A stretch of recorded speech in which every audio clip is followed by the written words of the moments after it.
Au Sénégal, le président Macky Sall a fixé la date d'ouverture de la première session de l'Assemblée nationale nouvellement élue au 12 septembre. Selon un décret publié jeudi 25 août, les 165 députés de la 14e législature pour la mandature 2022-2027 sont convoqués à l'hémicycle lundi 12 septembre 2022. La 14e législature, appelée à être installée, est marquée par une configuration inédite en raison d'une percée de l'opposition lors des élections législatives du 31 juillet 2022. La coalition présidentielle s'est retrouvée avec 82 sièges et les deux grandes coalitions de l'opposition réunies, Yewwi Askan Wi et Wallu Sénégal, 80 sièges à l'issue des législatives. Les trois autres sièges ayant remporté par trois autres listes.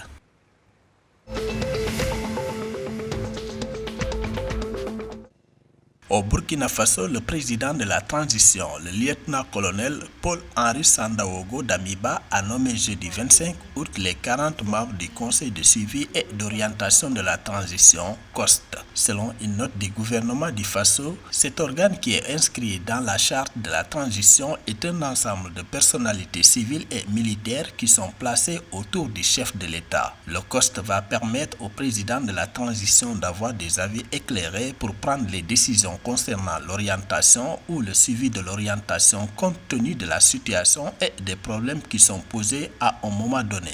Le Burkina Faso vit une transition politique suite au coup d'État mené le 24 janvier 2022 par des militaires contre le régime de l'ancien président Roch-Marc Christian Kaboré.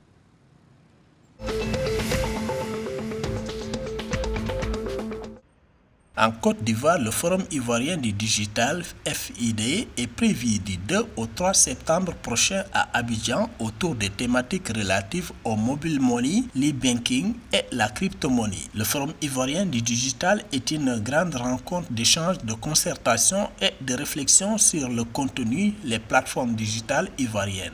Selon les médias du pays, ce conclave entend contribuer à la mise en place d'une économie numérique performante et rentable en Côte d'Ivoire. Ce forum se veut par ailleurs une grande rencontre qui réunira des professionnels et acteurs du monde digital, des décideurs publics, des entrepreneurs, des étudiants.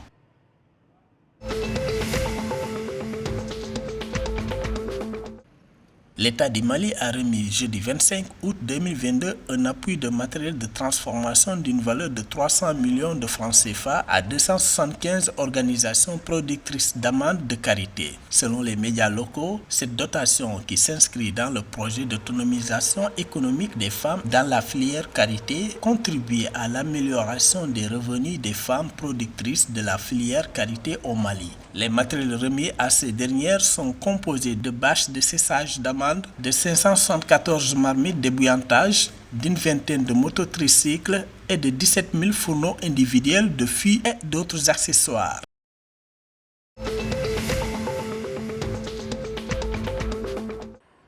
Au Nigeria, la Commission des crimes économiques et financiers EFCC va s'associer au corps de sécurité et de défense civile du Nigeria, NSCDC, dans la lutte contre l'exploitation minière illégale et le non-paiement des redevances par les mineurs de Kwara. Le chef de l'EFCC a déclaré qu'il est de leur responsabilité de contrôler la corruption et de préserver les ressources par lesquelles le gouvernement génère des revenus. L'organisme anti-corruption a fait cette promesse vendredi 26 août lors d'une réunion avec la NSCDC à Ilorin, capitale de l'État de Kwara au Nigeria. À cette occasion, la commission a qualifié le refus de certains des mineurs de payer des redevances de sabotage économique, affirmant que l'agence va sévir aux activités des mineurs illégaux dans cette localité.